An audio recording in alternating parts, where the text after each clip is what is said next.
नमस्कार, मी निरंजन. सर्वप्रथम सर्वांना दीपावलीच्या हार्दिक शुभेच्छा. मराठवाड्यातल्या लक्षावधी कुटुंबांमध्ये यावर्षी दिवाळी होणार नाही आणि येणाऱ्या किती वर्षांमध्ये दिवाळी होऊ शकेल साजरी याचा काहीही अंदाज नाही. त्यांच्यावरती प्रचंड मोठी आपत्ती आलेली आहे. त्यामुळे मी स्वतःसुद्धा व्यक्तिगत पातळीवरती काहीही साजरं करणार नाही, कुठलीही नवीन खरेदी करणार नाही, काही करणार नाही. पण दिवाळी साजरी करायला सुरुवात कशी झाली तर आपल्याकडे अशी एक कहाणी सांगितली जाते की दशग्रंथी ब्राह्मण असलेल्या रावणाने सीतेचं अपहरण केलं आणि मग त्या दशग्रंथी ब्राह्मण असलेल्या रावणाचा युद्धात पराभव करून त्याचा वध करून राम ज्या वेळेला परत आले त्यावेळेला पहिल्यांदा त्यांनी दसऱ्याच्या दिवशी रावण जाळला आणि लोकांना सांगितलं कोणापासून सावध राहावं हे लक्षात यावं यासाठी म्हणून रावण जाळला की साधूच्या वेशात येणारा रावण हा अपहरण करत होता त्याच्या पत्नीचं. त्यानंतर त्याच्या आनंदाप्रित्यर्थ राम परत आल्याच्या आणि रावणाचा पराभव केल्याच्या आनंदाप्रित्यर्थ अयोध्येमध्ये लोकांनी दिवाळी साजरी करायला सुरुवात केली. नागरिकांनी त्यांनी रोषणाई केली, रंगरंगोटी केली, नवीन कपडे लत्ते घातले असतील आणि त्या सगळ्या रोषणाईमध्ये नवीन खाद्यपदार्थ बनवले आणि दिवाळी साजरी करायला सुरुवात केली. आज या दिवाळीच्या निमित्ताने आपण भारतासाठी आत्ता रावण कोण, भारताचा आत्ता नुकसान करणारा, भारताच्या स्वाभिमानावरती हल्ला करणारा असा आजचा रावण कोण हा जर विचार केला तर या एका वर्षामध्ये म्हणजे गेल्या नोव्हेंबरपासून आत्तापर्यंत असा जर विचार केला तर भारताचं सर्वाधिक नुकसान अमेरिकेचा राष्ट्राध्यक्ष असलेल्या डोनाल्ड ट्रम्पने केलं आहे. प्रचंड नुकसान केलं आहे. म्हणजे पहिल्यांदा त्यांनी या भारताच्या पंतप्रधानाला नरेंद्र मोदींना निमंत्रणच नाकारलं. तो पहिला अपमान केला त्यांच्या त्या शपथविधी कार्यक्रमाला. नरेंद्र मोदी त्याच्या पुढे जाऊन लाचारीने प्रयत्न करत राहिले ते निमंत्रण मिळावं यासाठी, तरीही त्यांनी निमंत्रण नाही दिलं. त्यानंतर भेटायला बोलवलं. त्यावेळेला जेव्हा भेटायला गेले त्यावेळेला त्यांना शेजारी बसवून त्यांनी भारताचा अपमान केला. मोदींना शेजारी बसवून, शेजारी उभं करून दोन्ही वेळेला अपमान केला की भारत अमेरिकेचा टेरिफच्या बाबतीमध्ये डिसॲडव्हान्टेज घेतो, गैरफायदा भारताने आत्तापर्यंत घेतलेला आहे हे त्यांच्या समोर बोलले. त्याच्यावरती आपले पंतप्रधान हॅ हॅ हॅ हॅ करून हसले तोंड वेंगाडून, कारण कळतच नाही ना कोण काय बोलतंय, इंग्लिशचा प्रॉब्लेम आहे. तर ते सगळं झालं. त्यानंतर लगेच 1000 पेक्षा जास्त काही भारतीयांना हातापायामध्ये बेड्या टाकून लष्करी विमानामध्ये बाकांवर बसवून अन्न पाणी सोडा टॉयलेटला सुद्धा जाऊ न देता शीख असलेल्या काही जणांचे केस कापून इतकं अपमानित करून भारतात परत पाठवलं. कोलंबियासारखा छोटासा देश स्वाभिमानाने उभा राहिला आणि आम्हाला हे चालणार नाही म्हणून सांगितलं तर त्यांचे नागरिक सन्मानाने पाठवले. नेपाळचे नागरिक सन्मानाने चार्टर्ड फ्लाईटनी पाठवले, पण भारतीय नागरिक मात्र हातापायात बेड्या घालून पाठवले. हा एवढा अपमान झाला त्याच्यावरही भारताच्या पंतप्रधानाचं थोबाड उघडलं नाही. हे सगळं होऊन त्यानंतर टेरिफ सुरू झालं. सर्वात पहिल्यांदा 25%, त्यानंतर आणखीन पेनल्टी 25%, 50% टेरिफ. जे जगात सर्वात जास्त टेरिफ भारतावर लावलं, भारत आणि ब्राझील. याच्याबद्दल आपल्या पंतप्रधानांकडून, अर्थमंत्र्यांकडून एक तरी जाहीर शब्द ऐकलाय का अमेरिकेचा निषेध करण्याचा? एकही नाही. त्यानंतर त्यांनी उघड सांगून टाकलं की यांच्यातलं ऑपरेशन सिंदूरचं युद्ध जे होतं ते मी थांबवलं. 50 वेळा सांगितलं, जगात वेगवेगळ्या ठिकाणी जाऊन सांगितलं. इतका अपमान केला तरीही नाही. म्हणजे डोनाल्ड ट्रम्पनी भारताच्या तोंडात मारायची आणि नंतर लगेच म्हणायचं की Narendra Modi is my good friend. मग त्याच्यावरती हे रिप्लाय करणार, yes Donald Trump is my good friend. हे डोनाल्ड ट्रम्पची स्तुती करणार. गाझामधलं युद्ध थांबवलं म्हणून हे डोनाल्ड ट्रम्पची स्तुती करण्यासाठी 8 भाषांमध्ये स्टेटमेंट काढणार, 8 जगातल्या. हा सगळा अपमान हा माणूस सहन करून घेतो. याची काही कारणं आहेत आणि या डोनाल्ड ट्रम्पचा हा जो हुकुमशाही फॅसिस्ट पद्धतीने राज्यकारभार अमेरिकेत त्यांनी सुरू केला, ज्या अमेरिकेतली लोकशाही ही जगातली सर्वात जुनी लोकशाही म्हटली जाते, त्याच्या विरोधात काल 18 तारखेला अमेरिकेमध्ये 2,500 ठिकाणी प्रोटेस्ट झाले. 2,500 ठिकाणी कोट्यावधी लोक होती. वॉशिंग्टन DC मध्ये व्हाईट हाऊसच्या समोर प्रोटेस्ट झाले. तुम्ही दृश्य बघा.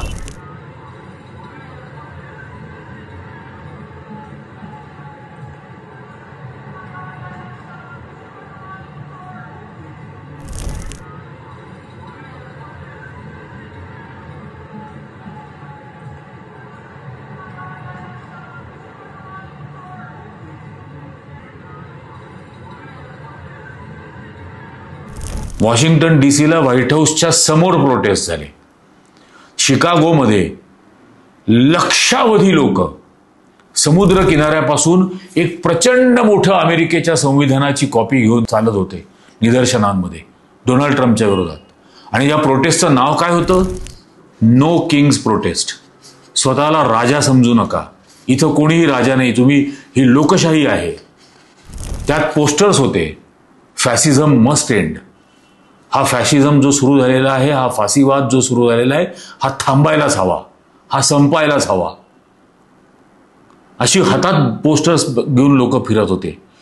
एका प्रचंड मोठ्या चौकामध्ये लक्षावधी अमेरिकन नागरिक गोळा होऊन त्यांचं राष्ट्रगीत गात होते या डोनाल्ड ट्रम्पच्या हुकुमशाहीच्या प्रवृत्तीविरोधात.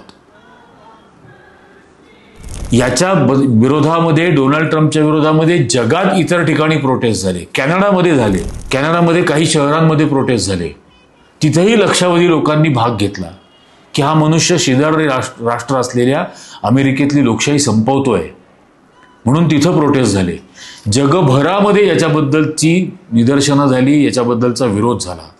भारतात काय झालं? सर्वात जास्त अन्याय ज्या माणसांनी भारताविरोधात केला त्या भारतात काय झालं? डोनाल्ड ट्रम्पच्या या बाबतीत काहीही नाही. या सगळ्या त्या शपथविधी जानेवारी महिन्यात झाला. या आत्तापर्यंतच्या 9 महिन्यांमध्ये, 10 महिन्यांमध्ये एक चकार शब्द नाही डोनाल्ड ट्रम्पच्या विरोधात. आणि डोनाल्ड ट्रम्प निवडून यावा म्हणून या मूर्खांची सगळे भक्त संप्रदाय यज्ञ घालत होता, यज्ञ करत होता. हे आठवत असेल तुम्हाला. याचं कारण आहे भारतातलं राजकारण हे सिम्बॉलिक पॉलिटिक्स बनलंय, प्रतिकात्मक राजकारण. मग दिवाळी आलेली आहे. मग आता योगी आदित्यनाथ उत्तर प्रदेश सरकारतर्फे अयोध्येत दिवाळी साजरी करणार. मागे मी एक व्हिडिओ केला होता. तुम्ही आणि मी मतदान कशासाठी करतो? की रोजगार मिळावा, मिळालेला रोजगार कायम राहावा, स्वाभिमानाने आणि प्रतिष्ठेने जगता यावं इतकी कमाई व्हावी, मुलाबाळांचं शिक्षण हे चांगल्या दर्जाचं, चांगल्या पद्धतीच्या शाळांमध्ये, कॉलेजेसमध्ये, विद्यापीठांमध्ये नवीन आधुनिक अभ्यासक्रम त्यांना शिकायला मिळावा. या देशातल्या शेतकऱ्यांना त्यांच्या पिकवलेल्या मालाला योग्य भाव मिळावा, जेणेकरून तेही स्वाभिमानाने जगू शकतील, त्यांच्याही मुलांचं ते स्वाभिमानाने शिक्षण करू शकतील. त्यांना लागणारे आरोग्याचे जे काही उपचार असतील तेच, आणि त्यांना आणि आपल्याला सर्वांना हे देशभरातले आरोग्याचे उपचार हे स्वस्त आणि रास्त दरामध्ये मिळतील. या देशातले रस्ते चांगल्या दर्जाचे असतील, या देशातलं इंधन चांगल्या दर्जाचं असेल, ज्यामुळे गाडीचं इंजिन खराब होणार नाही. तर हे प्रातिनिधिक स्वरूपाचं सिम्बॉलिक प्रतिकात्मक राजकारण सगळीकडे हेच सुरू झालेलं आहे. आणि याचा विचार करायला हवा की आपण मत दिलं कशासाठी? योगी आदित्यनाथच्या सरकारने दिवाळी साजरी करावी म्हणून आपण मतं दिली. तो जी दिवाळी साजरी करतोय ती कोणाच्या करांमधून करतोय? त्याला पैसे कुठून आलेत खर्च करायला? 5 लाख दिवे काय लावतात? नाशिकमध्ये 250 का 300 जणांनी गंगा आरती काय केली? या मूर्खांनी हे असले प्रकार करावे यासाठी आपण कर भरत असतो. आपण कर भरतोय कशासाठी याचा कधीतरी विचार केला जाणार आहे की नाही? आपण भरत असलेल्या करांमधून हे राज्यकर्ते त्यांचे कार्यक्रम घेतात ना, हे यासाठी इथल्या समाजामध्ये द्वेष निर्माण करावा, दंगल घडवावी, जाती जाती धर्माधर्मामध्ये भांडणं लावून द्यावीत, त्यांच्यात दंगली घडवाव्यात, यासाठी आपण कर भरतो. ते प्रेम बिराडेसारखा विद्यार्थी त्याच्या शैक्षणिक गुणवत्तेच्या आधारावर लंडनमध्ये नोकरी मिळवतो आणि नोकरी मिळाल्यानंतर त्याला फक्त त्याच्या कॉलेजकडून एक रेफरन्स हवा असतो, तो कॉलेज देत नाही आणि त्याला लंडनमध्ये नोकरी करण्याची मिळालेली संधी त्याच्याकडून हिरावून घेतली जाते. यासाठी आपण कर भरतो. हे उद्या तुमच्या माझ्या कोणाच्याही बाबतीत होईल. तो कोणत्या जातीचा, तुम्ही कुठल्या जातीचे, मी कुठल्या जातीचा, याचा काही संबंध येत नाही. सरकार आणि या व्यवस्थेच्या मनुवादाच्या ब्राह्मण्यवादाच्या विरोधात बोलता तर तुमच्याही बाबतीत हे होईल, माझ्याही बाबतीत हे होईल. यासाठी आपण कर भरतो का, याचा खरंच गांभीर्याने विचार करणं गरजेचं आहे. आणि हे करत नाही आपण कशात राहतो? मेजॉरिटी भारतामधला सध्याचा जो मोदींचा भक्त संप्रदाय आहे तो कशात राहतो? भारताचं सर्वात मोठं नुकसान करणारा डोनाल्ड ट्रम्प हा आजचा भारतासाठीचा रावण आहे. त्या रावणाचा नरेंद्र मोदी मित्र आहे असं रावण सांगतो. याचा विचार तुम्ही करा. भारताचं सर्वाधिक नुकसान आर्थिक, शैक्षणिक, H1B व्हिसा नाकारले, रोजगाराचं नुकसान केलं, विद्यार्थ्यांचे व्हिसा नाकारले, त्यांचं नुकसान केलं, टेरिफ टाकले, इथल्या उत्पादकांचं नुकसान केलं, ऑपरेशन सिंदूर थांबवलं, इथल्या स्वाभिमानाचा अपमान केला या देशाच्या. हे सर्व करणारा माणूस आज भारतासाठीचा रावण आहे या दिवाळीतला. आणि तो रावण सांगतो की मोदी माझा मित्र आहे. मोदी म्हणतो हो, हा रावण माझा मित्र आहे. विचार करा हे कशासाठी चाललेलं आहे आणि हे कसं घडवलं जात आहे. आणि हे जे सध्या दिवाळीच्या वेळेला पण चाललेलं असतं. आजही मी एका ठिकाणी बॅनर पाहिला, हिंदू असल्याचा गर्व आहे. अरे तुम्ही हिंदू आहात यात तुमचं काय योगदान आहे? तुम्ही अपघाताने हिंदू आहात. तुम्हाला का चॉईस दिला होता का जन्म घेण्याच्या आधी की हिंदू व्हायचं का ख्रिश्चन व्हायचं का शीख व्हायचं का बौद्ध व्हायचं का मुस्लिम व्हायचं का ज्यू व्हायचं? काही चॉईस दिला होता का कोणाला? योगायोगाने अपघाताने हिंदू आहात. जी गोष्ट असण्यामध्ये तुमचं काहीही कवडीचं योगदान नाही, त्याचा गर्व काय बाळगता? गर्व अशा गोष्टीचा बाळगा जी तुम्ही केलेलं आहे, जे यश तुम्ही मिळवलेलं आहे, अशा गोष्टीचा गर्व बाळगा. हे मूर्खासारखं नोटबंदी करणं म्हणजे हिंदुत्व नाहीये. किसान आंदोलनाला बदनाम करणं, किसान आंदोलनाला नष्ट करण्यासाठी ते रस्त्यामध्ये खिळे काय रोखणं, त्यांच्यावर अश्रुधूर सोडणं, पाण्याचे फवारे मारणं तुमच्याच देशातल्या शेतकऱ्यांवर, आणि ते किमान कमीत कमी हमी भाव मागतायत. याला हिंदुत्व नाही म्हणत. पेट्रोल डिझेलवरती जगात नाही एवढा टॅक्स लावायचा आणि सर्वात महाग करून टाकायचं. जगात स्वस्त असताना भारतात मात्र महाग. याला हिंदुत्व नाही म्हणत. रशियाकडून स्वस्त दरामध्ये मिळणारं क्रूड ऑइल हे फक्त अंबानीच्या फायद्यासाठी आणायचं, त्याचा देशातल्या एका सुद्धा नागरिकाला फायदा द्यायचा नाही. याला हिंदुत्व नाही म्हणत. काहीही विचार न करता मध्यरात्री अचानक जीएसटी लावायचा, यालाही हिंदुत्व नाही म्हणत. पहिल्यांदा त्या मूर्ख जीएसटीच्या नावाखाली या देशातल्या लोकांना ओरबाडून पैसे गोळा केले, हे हिंदुत्व नव्हतं. आणि मग तो स्वतःच लादलेला जीएसटी थोडासा कमी केलेला दाखवायचा आणि बघा यांच्यामुळे आता पैसे वाचणार आहेत हे सांगणं, यालाही हिंदुत्व नाही. यातही गर्व बाळगावं असं काही नाही. स्वयंपाकाचा गॅस महाग करून टाकला, सबसिडी गायब करून टाकली, ही काय हिंदुत्व आहे? हे जे काही सगळं केलेलं आहे, काही शून्य तयारी न करता लॉकडाऊन लादला, हे हिंदुत्व नाही. कोणतीही व्यवस्था न करता देशभरातल्या लक्षावधी मजुरांना पायपीट करून हजारो किलोमीटर चालायला लावलं, याला हिंदुत्व नाही म्हणत. एक वैज्ञानिक आपत्तीचा मुकाबला करण्यासाठी नागरिकांना गॅलऱ्यांमध्ये बोलवून टाळ्या आणि थाळ्या वाजायला लावणं, यालाही हिंदुत्व नाही म्हणत. रुग्णालयांमध्ये पेशंट्सला औषधांचा तुटवडा, त्याचा काळा बाजार, ऑक्सिजनचा तुटवडा, त्याचा काळा बाजार, बेड मिळत नाही, त्याचाही काळा बाजार, याला हिंदुत्व नाही म्हणत. जे कोणी कोविडच्या काळामध्ये मृतपट झाले त्या मृतांना एका नदीच्या किनारी गाडून टाकणं, पुरून टाकणं आणि मग त्याचे कुत्र्यांनी लचके तोडणं, याला हिंदुत्व म्हणायचं? हे कशाला म्हणणार? ज्या ज्या सरकारी उद्योगांमध्ये नफा आहे ते सर्व सरकारी उद्योग आपल्या मित्राला विकणं, याला हिंदुत्व नाही म्हणत. या देशाचं रेल्वे, या देशाचं विमानतळ, या देशाची पोर्ट्स ही त्या स्वतःच्या मित्राला विकून टाकणं, याला हिंदुत्व नाही म्हणत. या देशातलं सर्वात महागडी कमॉडिटी, सर्वात महागडी गोष्ट आज काय झाली असेल तर शिक्षण, याला हिंदुत्व नाही म्हणत. वैज्ञानिकांचा पगार सुद्धा वेळेवर न देणं, याला हिंदुत्व नाही म्हणत. हजारो लाखो एकर जमीन कवडी के दाम, माती मोल भावानी अदानीला देऊन टाकणं, हे पण हिंदुत्व नाही. ट्रम्पच्या इशाऱ्यावरती सीज फायर करणं, हे पण हिंदुत्व नाही हो. देशाला, भारताला आज जगामधलं सर्वाधिक कर्जबाजारी बनवणं, सर्वाधिक कर्जबाजारी देश, याला हिंदुत्व नाही म्हणत. देशातल्या महिलांना काही मवाली गुंड रस्त्यावरती निर्वस्त्र करून फिरवतात, त्यांच्यावर सामूहिक बलात्कार करतात. याला हिंदुत्व नाही म्हणत.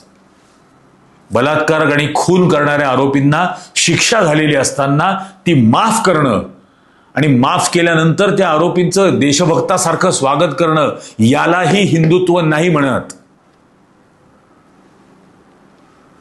हे सर्व करत असताना संविधानाने दिलेला मतदानाचा अधिकार सुद्धा हिरावून घेणं, वोट चोरी करणं, याला पण हिंदुत्व नाही म्हणत. या देशाच्या सर्वोच्च न्यायालयाच्या सर्वोच्च न्यायाधीशावरती सनातनच्या नावाने जोडा फेकून मारणं, याला हिंदुत्व नाही म्हणत. त्यामुळे या दिवाळीमध्ये गर्व वैरवाचे होर्डिंग लावणारे जे असतात ना मूर्ख, त्यांना सांगा की हे तुम्ही सांगता ते हिंदुत्व नाही, तुम्ही जे करताय ते हिंदुत्व नाही. कृपा करून लक्षात ठेवा, आपण या देशाचे नागरिक आहोत, प्रजा नाही. नरेंद्र मोदी पंतप्रधान आहे, आपला सेवक आहे, आपला राजा किंवा मालक नाही. हे लक्षात ठेवा आणि मग या प्रतिकात्मक राजकारणाच्या बाहेर पडायचे मार्ग तुम्हाला दिसायला लागतील. पण या प्रतिकात्मक राजकारणाच्या बाहेर जर पडू शकलात तर डोनाल्ड ट्रम्प 10 महिन्यामध्ये जेवढा अन्याय करायला लागल्यानंतर अमेरिकेतली लोक रस्त्यावरती उतरली, करोडो लोक रस्त्यावरती उतरली आणि आपण गेली 11-12 वर्ष अन्याय, अत्याचार, द्वेष, भेदाभेद, दंगली, माणसांच्या हत्या, बलात्कार हे सगळं सहन करून सुद्धा गप्प बसलेलो आहोत. कारण आपण त्या प्रतिकात्मक राजकारणामध्ये गुरफटवून ठेवले गेलेलो आहोत. आपण बाहेरच यायला तयार नाही. त्या प्रतिकात्मक राजकारणाच्या बाहेर या, मग कळेल राजकारण काय असतं. दुःखामध्ये असलेल्या नागरिकाच्या डोळ्यातले अश्रू पुसणं याला राजकारण म्हणतात. त्या जितराम मांझीच्या घरी राहुल गांधी गेले, ज्यांनी तो पहाड खोदून रस्ता तयार केला होता आणि त्याचं पडलेलं घर पाहिलं. त्याला हे मूर्ख म्हणायला लागले होते टुरिझम करायला गेला. राहुल गांधींनी त्याला घर बांधून दिलं. ज्या सलूनमध्ये गेला होता त्या सलूनची अवस्था बघितल्यानंतर स्वतः दाढी तर करून घेतली तिथं, पण त्याचं संपूर्ण सलून हे नव्याने बनवून दिलं. ज्या ज्या ठिकाणी गेला, निर्भयाच्या बलात्काराचं राजकारण भारतीय जनता पक्ष आणि विरोधी पक्षांनी केलं. निर्भया कांड आठवा. त्या निर्भयाच्या कुटुंबाला जपलं राहुल गांधींनी, सांभाळलं राहुल गांधींनी, तिच्या भावाला पायलट बनवलं राहुल गांधींनी. या देशातल्या पीडिताच्या डोळ्यामधले अश्रू पुसणं हे खरं राजकारण आहे. त्याच्या डोळ्यामध्ये अश्रू आणणं हे राजकारण नाही. त्यामुळे या प्रतिकात्मक राजकारणाच्या बाहेर या. माणसाचा फक्त माणूस म्हणून विचार करा. त्या माणसाला जात, धर्म, पंथ, लिंग, शिक्षित, अशिक्षित, गरीब, श्रीमंत अशी लेबलं लावू नका. हे लेबलं न लावता एक माणूस म्हणून जर बघितलं फक्त, तर जो रस्त्यावरती भुकेला दिसेल ना, त्याची भूक बघूनही डोळ्यात पाणी येईल. त्याला काहीतरी द्यावंसं तुम्हाला वाटेल. त्याला हात पसरायची गरज नाही पडणार. आणि तसं जर करू शकलो तर ती खरी दिवाळी असेल. आणि म्हणून आज पुन्हा सांगतो, मराठवाड्यामध्ये लक्षावधी शेतकऱ्यांच्या डोळ्यामध्ये अश्रू आहेत. लक्षावधी. त्यांच्याही घरात लहान लहान मुलं आहे. त्या लहान लहान मुलांनाही वाटतं की त्यांचं शैक्षणिक साहित्य वाहून गेलेलं आहे, ते परत मिळावं. त्यांचं दप्तर वाहून गेलेलं आहे, त्यांचं युनिफॉर्म वाहून गेलेलं आहे. त्यांनाही नवीन कपडे घ्यावेसे वाटतात, त्यांनाही फटाके फोडावेसे वाटतात, त्यांनाही चकल्या करंज्या खाव्याशा वाटतात. या लक्षावधी शेतकऱ्यांपैकी एकाच्या डोळ्यामधले अश्रू जरी आपण पुसू शकलो, एकाच्या, तुम्ही प्रत्येक जण, तरी सुद्धा ही तुमची सर्वोत्तम दिवाळी असेल असं मी मानतो. ते आपल्याला करता येईल का याचा तुम्ही विचार करा. तुम्हाला काय वाटतं या सगळ्याबद्दल खाली कमेंट करून सांगा. आणि जर काही कृती करावीशी वाटत असेल तर ती कृतीसुद्धा अवश्य करा. हा व्हिडिओ जास्तीत जास्त जणांपर्यंत पोचवा. जास्तीत जास्त जणांनी या व्हिडिओला लाईक करा. आजच्या भागात इतकंच. धन्यवाद.